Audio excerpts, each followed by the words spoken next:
मेरा कोई परिवार नहीं है। अब ये जा कर के आप संजय, रमेश, तेजस्वी यादव से पूछिए, मेरा कोई परिवार नहीं है। वही लोग निकाला है हमको परिवार से, क्योंकि रिस्पॉन्सिबिलिटी लेना नहीं है उनको। पूरा दुनिया बोल रहा है जो चाणक्य बनेगा तो चाणक्य से आप सवाल पूछिएगा। जब कार्यकर्ता चाणक्य से सवाल कर रहा है, पूरा देश दुनिया सवाल कर रहा है कि पार्टी का ये ऐसा हाल क्यों हुआ। अब जब संजय और रमेश इन लोग का नाम लीजिए तो आपको घर से निकाल दिया जाएगा, आपको बदनाम किया जाएगा, आपको गाली दिलवाया जाएगा, आपके ऊपर चप्पल उठा करके मारा जाएगा। मैं रोहिणी आचार्य की हिम्मत को दाद देना चाहूंगा। जब लालू प्रसाद यादव को किडनी की जरूरत थी, मेडिकल साइंस में किडनी का ट्रांसप्लांटेशन सबसे टफ होता है, ट्रांसप्लांट कहा जाता है। उस वक्त में जब 9 भाई बहनों में रोहिणी आचार्य ने 1 मिनट का वक्त नहीं लगाया ये सोचने में कि मेरे पिता को किडनी की जरूरत है। उनकी भी अपना परिवार है ना, अपना उनके पति हैं, बच्चे, सारा पूरा भरा परिवार है, 3 बच्चे हैं। लेकिन उन्होंने एक वक्त में ये नहीं सोचा और अपने पिता को किडनी दी। आज उस बेटी के साथ अगर ये व्यवहार, दुर्व्यवहार वो पार्टी कर रही है जो पार्टी, अच्छा मतलब मैं लालू प्रसाद यादव की, मेरे जो कैसे भी हो उनके लिए कितना भी कहा जाता हूं, महिलाओं को पीरियड लीव दिलाने में अगर किसी का सबसे बड़ा रोल है तो लालू प्रसाद यादव का रोल है। इस बात को मैं बहुत एक्सेप्ट करता हूं। जब टिकट का बंटवारा हो गया था, एक उनका पूर्व विधायक छाती पीटता हुआ, आपको याद है, उनका वीडियो वायरल हुआ था तेजस्वी के घर के बाहर, पैसे मांगे गए, आरोप लगाया था। और उसने ये भी आरोप लगाया था कि पैसे मांगे गए। लालू जी बोला कर हमको, बोले कि तुम लड़ो, हम टिकट देंगे। जमीन जो है ना 2 बीघा बेचे है 4 लाख रुपए काठा में, वह जमीन जो है 2 करोड़ रुपए काठा है। आखिर संजय यादव ऐसा क्या कर रहे हैं उस परिवार में, और उनकी कैसी भूमिका है कि उसकी वजह से एक भाई चला गया घर छोड़ के, दूसरी बहन और उसके साथ 2 और बहनें जा रही। क्या लालू इतने कमजोर हो गए हैं कि मतलब अपने घर में नजरबंद कर दिया गया है क्या उनको, कि वो बोल भी नहीं सकते, बता भी नहीं सकते? और 2 जिनका नाम लिया जा रहा है, एक संजय और दूसरे रमीज का नाम लिया जा रहा है, उत्तर प्रदेश के रहने वाले हैं और उन पर कई मामले हैं। वही मैं सोच रहा हूं कि क्या now Lalu family is hijacked by Ramiz और संजय।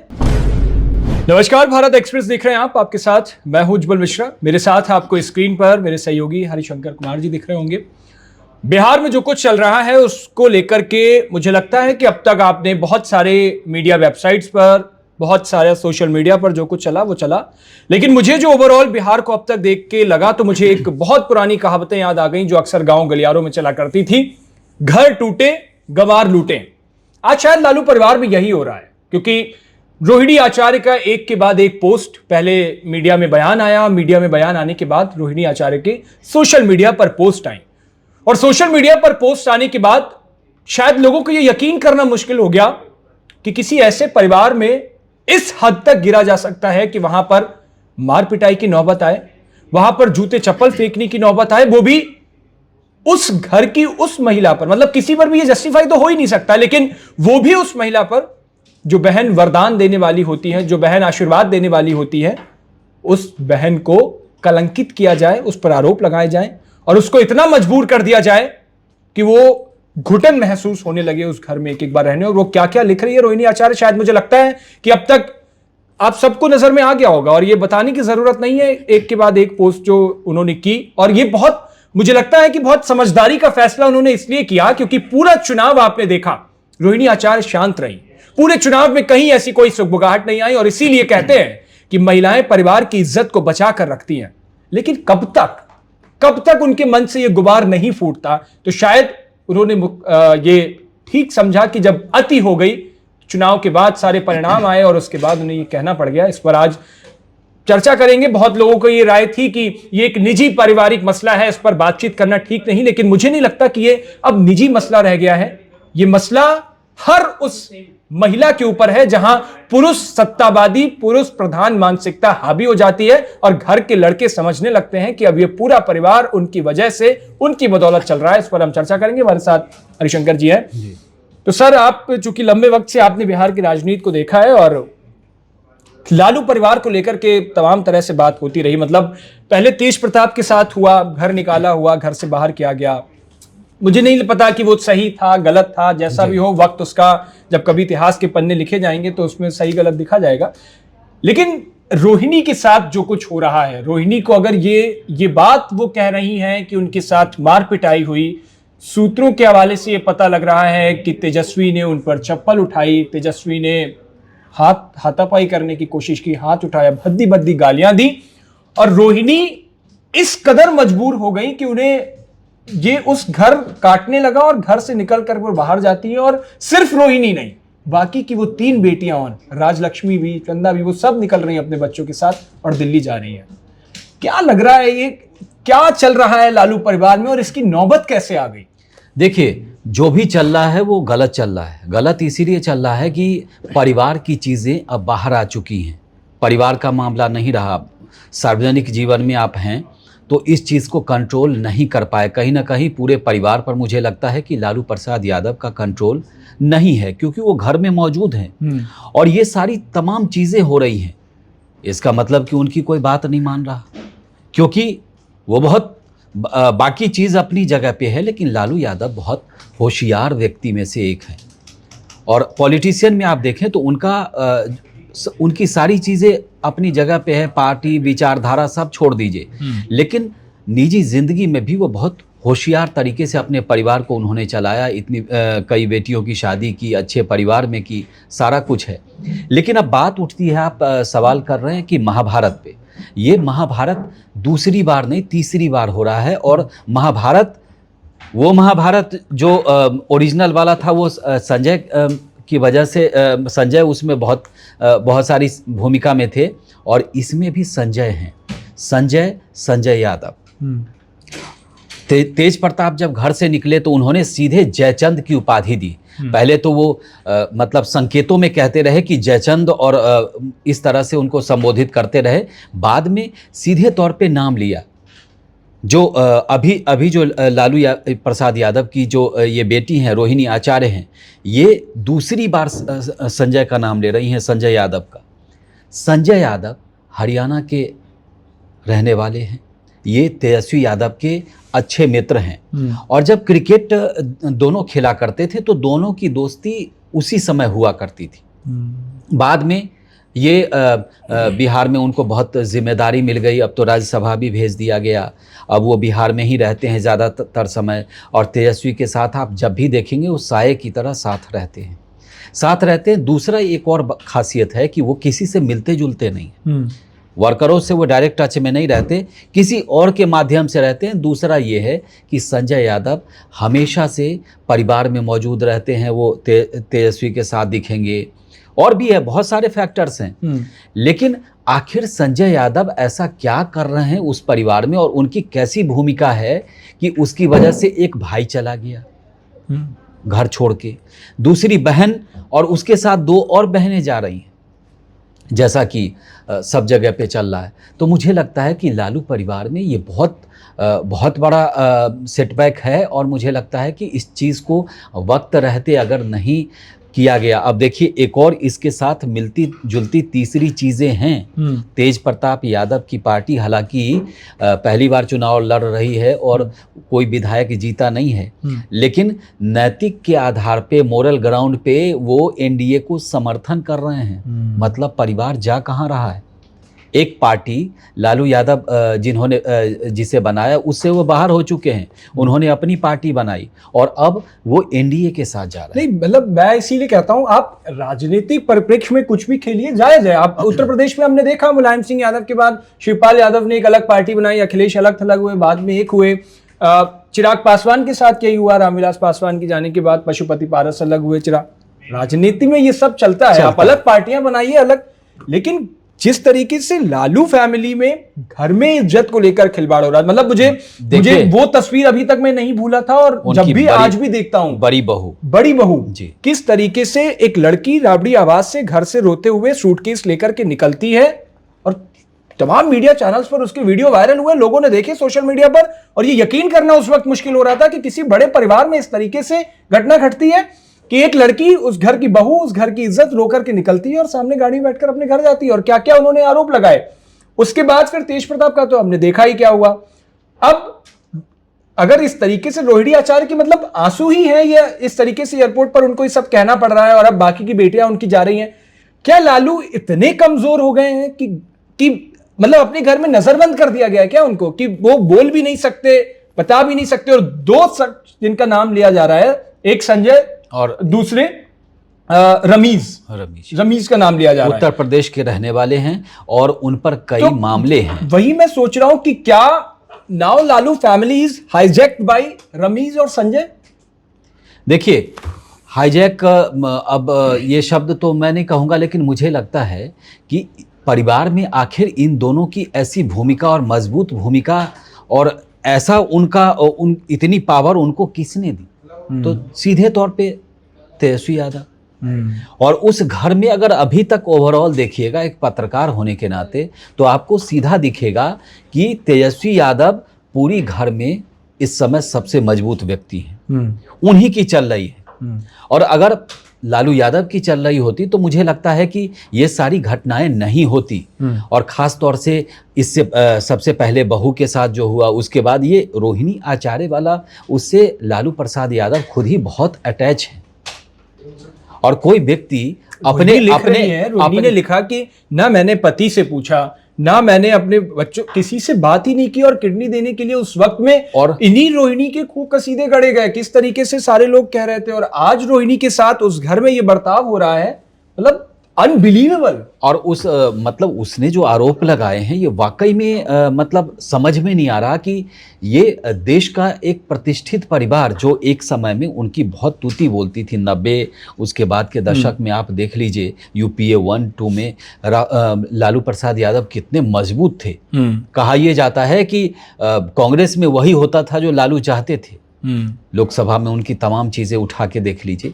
लेकिन इन सब के बावजूद अगर इस परिवार में इतनी बड़ी घटना हुई है, एक बहू के बाद अब बेटी का मामला है, और बेटी ने भी खुलेआम बाहर आकर के मीडिया के सामने कहा है, तो परिवार को सोचना पड़ेगा।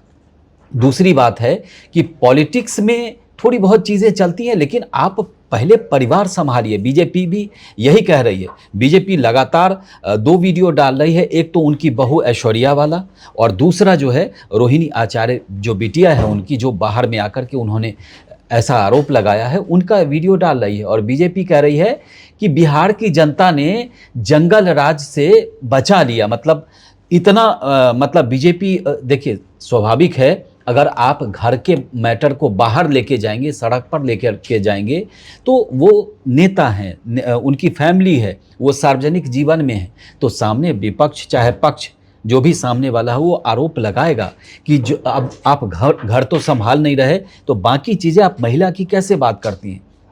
बात रही इतने बड़े घटना की, तो अभी तक परिवार की ओर से सिर्फ आरोप लगे हैं। परिवार की ओर से ना तो राबड़ी देवी सामने आई हैं, लालू प्रसाद आए हैं, न तेजस्वी यादव पर आरोप है, न उन्होंने अब तक ऐसा कुछ कहा है जिससे कि मामला सच्चाई में है क्या, और ये जो आरोप है क्या वाकई में सही है।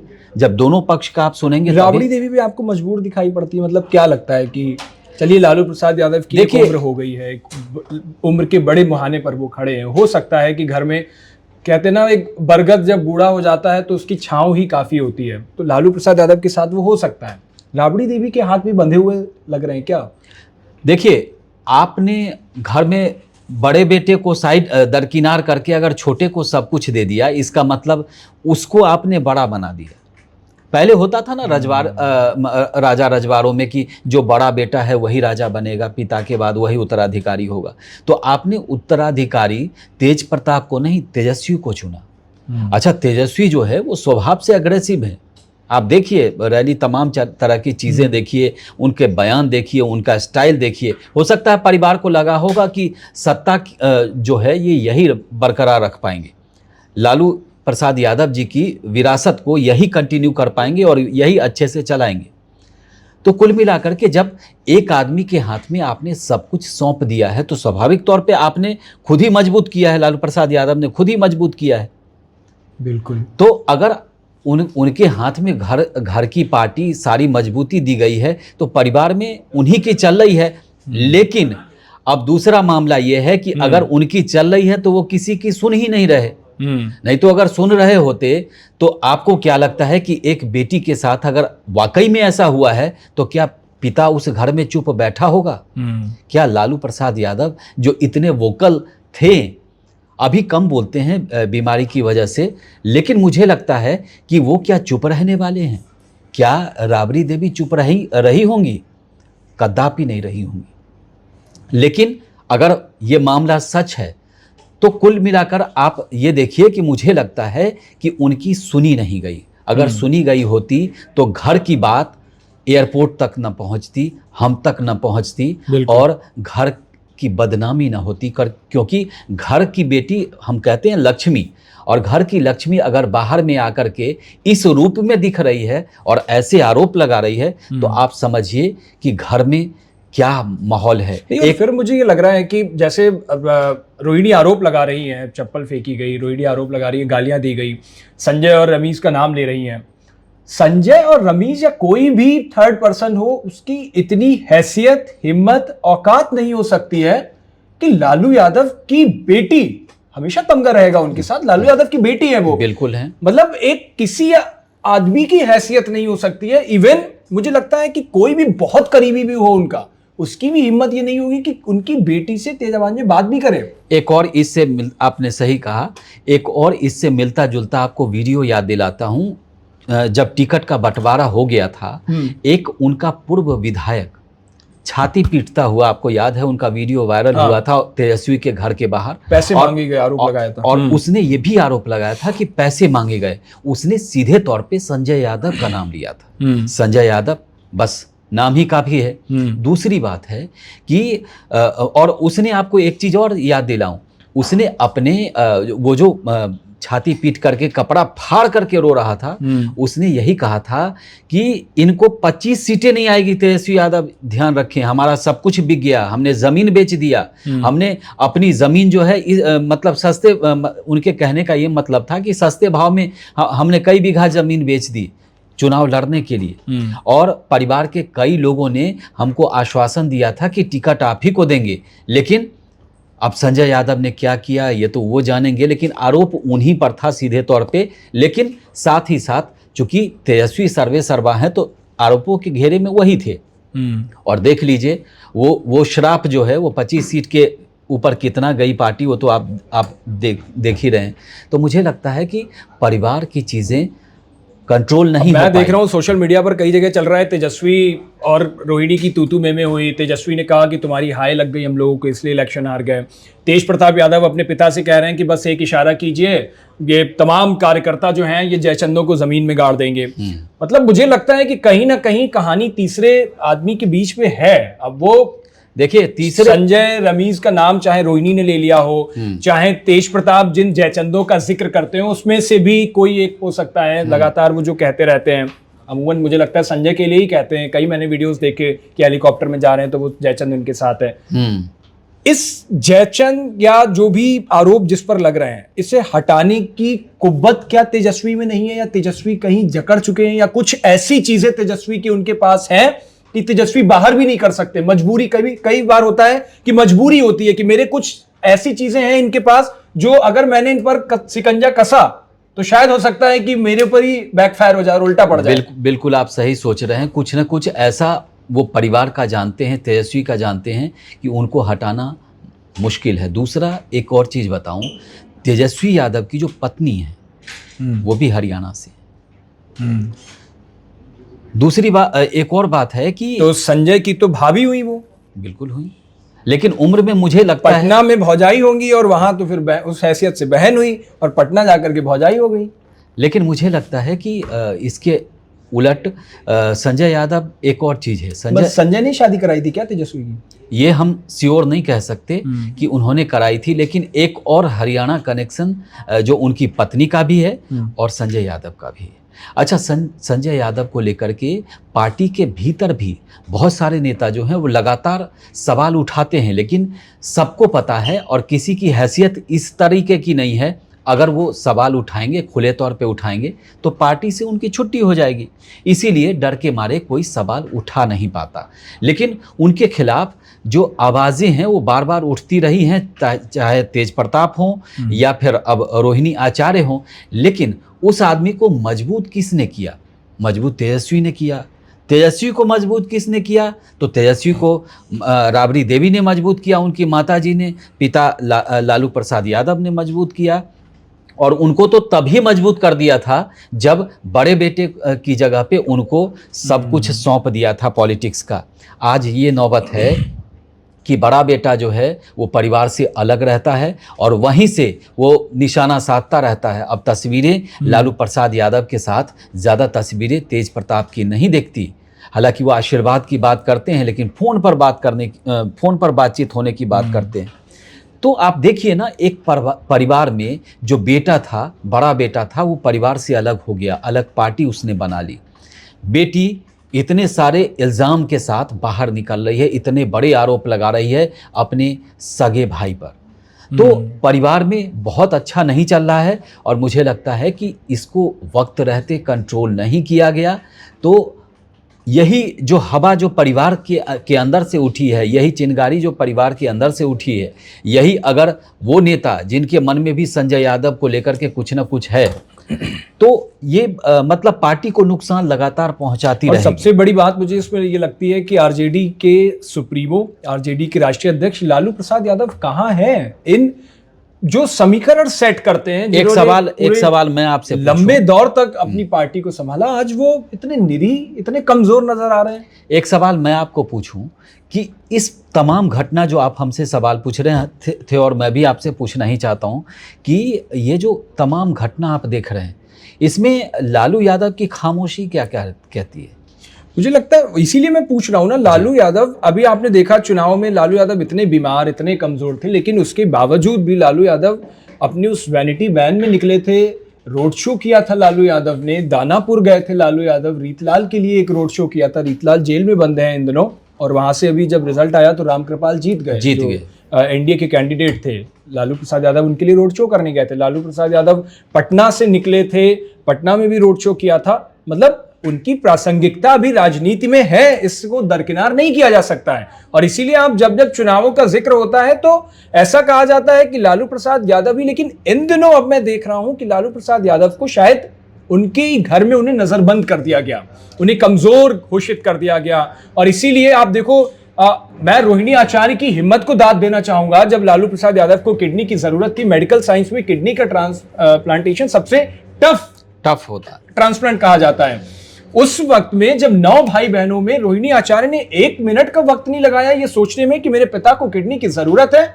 उनकी भी अपना परिवार है ना, अपना उनके पति हैं, बच्चे, सारा पूरा परिवार है, 3 बच्चे हैं उनके। लेकिन उन्होंने एक वक्त भी ये नहीं सोचा और अपने पिता को किडनी दी। आज उस बेटी के साथ अगर ये व्यवहार, दुर्व्यवहार वो पार्टी कर रही है, जो पार्टी, अच्छा, मतलब मैं लालू प्रसाद यादव की, मेरे जो कैसे भी हो उनके लिए कितना भी कहा जाता हो, महिलाओं को पीरियड लीव दिलाने में अगर किसी का सबसे बड़ा रोल है तो लालू प्रसाद यादव का रोल है। इस बात को मैं बहुत एक्सेप्ट करता हूं और इस बात के लिए मैं उनकी तारीफ करता हूं, खुले दिल से कहता हूं।